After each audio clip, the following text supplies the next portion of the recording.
Good morning and welcome to the Grim. I'm your host, Kristen. On today's episode, we'll be opening the gate and entering the Capuchin Catacombs of Palermo, located in Palermo, Sicily, in Italy. So grab your favorite mug, cozy up, and let's take a dig into history. Unlike graveyards and cemetery, catacombs have an even darker, creepier feel to them, and can scare even the most avid skeptics, being notoriously haunted.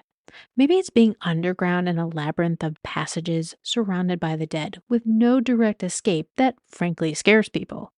Home to one of the largest collections of mummies in the world, the Capuchin Catacombs of Palermo is a historical destination that is one of the most impressive places in the world you've most likely never heard of. The catacombs' extensive historical records, large number of interments, and not so dead looking residents will have your spine tingling in no time upon a visit. Descending into the catacombs, visitors look directly into the deceased, faced with Sicily's taboo past of the dead in the corridors of the subterranean necropolis. Its complex burial rituals and traditions, oddly enough, came from a very humble and simplistic beginning on accident. The grounds were first a monastery for the Capuchin Friary established in 1534 at the Church of Santa Maria del Place, Lady of Peace. The monks, upon passing, were placed in a mass grave under the altar of St. Anne on the ground, similar to a tank. The only problem they had was the tank ran out of space when the community grew. In 1597, excavations began to create a larger cemetery behind the main altar that reused ancient caves to rehouse the dead beneath the monastery. 2 years later, they began reinterments from the original mass grave to the caves, but found something incredible. 45 of the friars' exhumed corpses were perfectly preserved and naturally mummified. Each corpse was oddly recognizable with zero decomposition. This, of course, was believed to be an act of God, and it was decided to display the bodies as relics along the corridors instead of reburying them as they first intended. This was a common practice of the Catholic Church that liked to display anything they thought was godly. Bodies were first dehydrated on the racks of ceramic pipes in the catacombs, washed with vinegar, and then embalmed by the monks. The first body displayed in the catacombs was of Friar Sylvester de Cubo in a simple brown robe and a headdress with a sign of the date of the event, October 16th in 1599. Many friars were dressed with their everyday clothing or at times with ropes they wore in pendants. Some were also sealed in glass cabinets to aid in preservation, but this only adds to the macabre ambiance when walking through the catacombs, turning it almost into a feeling like it's a museum of death. This act of God didn't go unnoticed and attracted attention, with many seeking this new, unique form of burial. The monks slowly began accepting outsiders who could afford burial and then, in 1783, opened to the public, or more like the upper class. For the next few hundreds of years, thousands of wealthy citizens of Palermo and rich celebrities would be mummified in the catacombs for all eternity for visitors to see.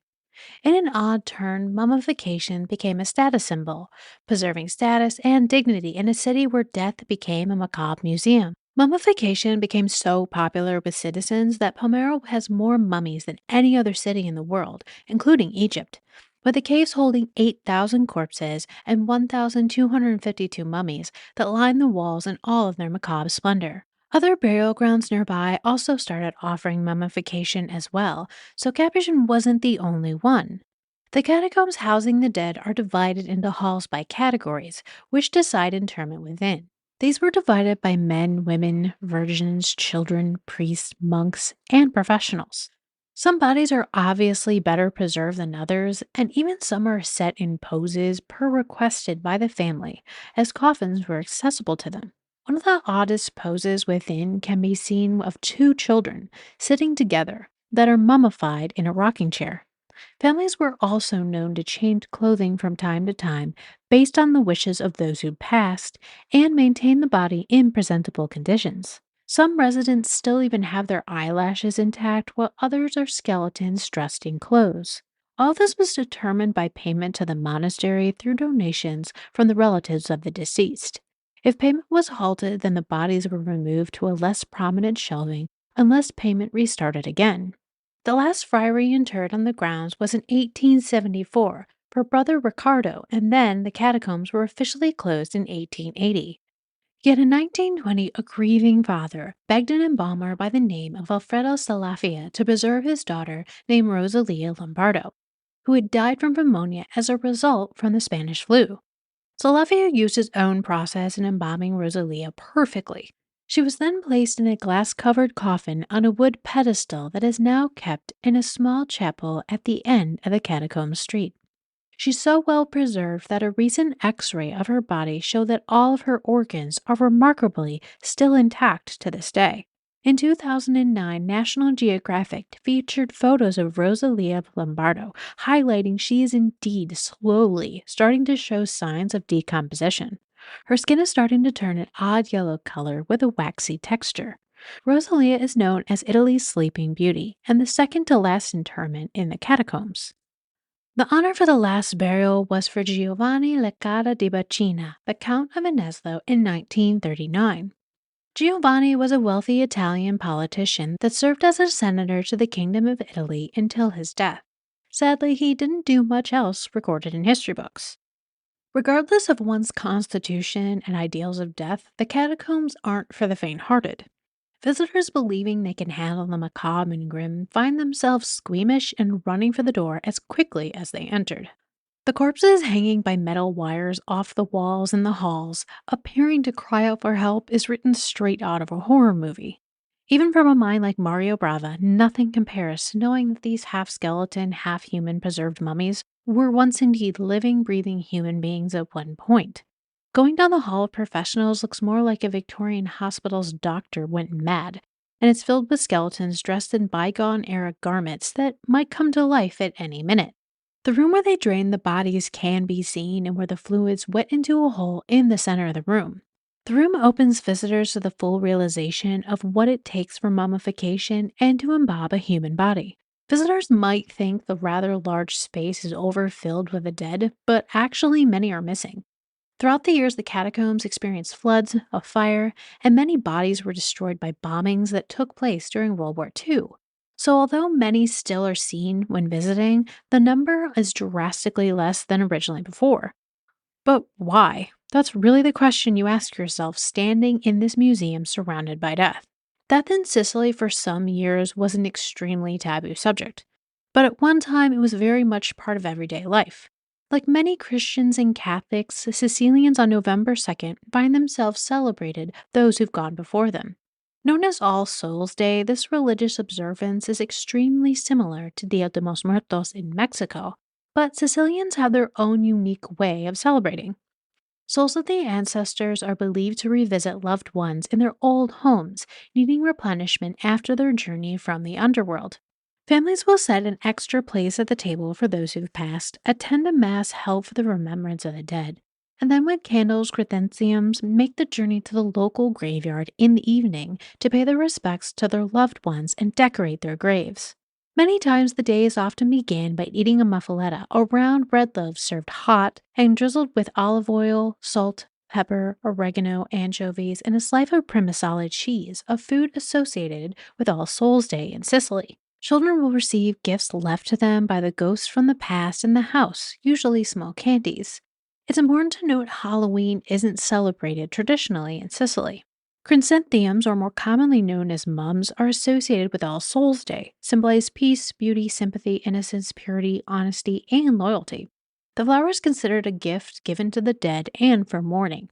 Many Sicilians are extremely superstitious about the flower, believing it's strictly reserved for All Souls Day and bad luck to bring the flower inside or just purchase for appreciation. The day, however, is not in sadness or mourning, but a celebration of death within life. This remembrance and day, along with the friary's ability to preserve loved ones, resonated with the Sicilians deeply. It provided a unique way of remembrance directly with the deceased, especially on All Souls Day.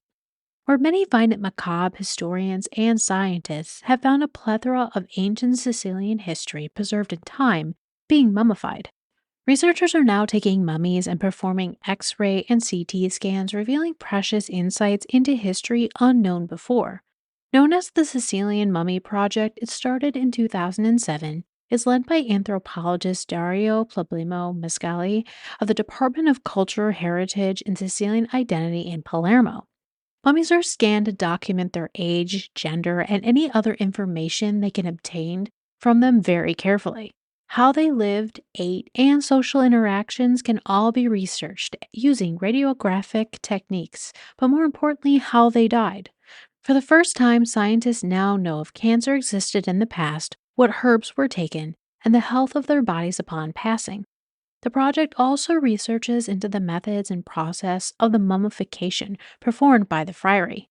What visitors need to remember is this started in 1599, when medicine and knowledge of the human body wasn't well known or practiced. In fact, what makes Sicily so unique in a way is not only having a huge number of mummies, but the fact that they did perform mummification outside of the friary. The church did allow embalming, but this was seen as an act reserved for the bodies of saints, determined to be incorrupt, not for the wealthy or those in normal society. Then again, for Sicilians who've always been unique in culture and society, perhaps it's just another chapter in their history. You'd figure with its extensive size, burials, and mummifications over the years, the catacombs would have a lot of paranormal activity. Yet, not much is reported. Visitors have claimed to hear whistling, whispers, and upon returning to a room to find skeletons moved into different positions. No photography is allowed when you descend into this museum of death, and entry does cost a small fee, but you're always accompanied with a tour guide around the entire catacomb. Over the years, the catacombs added ironwork gates to keep visitors from touching the interred. But this addition only makes visitors feel more creepy and like the skeletons are in cages. Visitors all agree, even with the thousands of bodies, oddly, there is no smell. I won't lie, as someone who loves graveyards, the macabre, and horror, I found the Capuchin Catacombs of Palermo to be extremely grim. Its wonderment of corpses lining its walls, hung by threads of wire, is more of a slap in the face by death than anything, saying not only that it comes for us all, but that no matter how hard we try to remain, time erases us eventually. Even being perfectly mummified down to the eyelashes, still signs remain that time will take its toll. Decay, although extremely slow, is happening. It also questions the visitor to ask yourself, would you want to still be slowly decaying on display hundreds of years from now, wearing your same favorite outfit? If you thought picking out what to wear for a night out was complicated, what about an outfit for the rest of eternity? It's definitely a lasting impression on visitors that is extremely varied in how it exactly leaves an impression. Would you descend into this necropolis, or a better question is, would you remain for eternity? The grave grind for the Capuchin Catacombs was an espresso from the Bar de Maria Gata. For more honorary grinds from the area, please visit the-grim.com. For now, we're closing the gate on the Capuchin Catacombs. We hope you enjoyed our dig into history. If you did, please leave us a review wherever we're haunting your podcast queue, or subscribe today to join us next time when we open the gate on the Grim.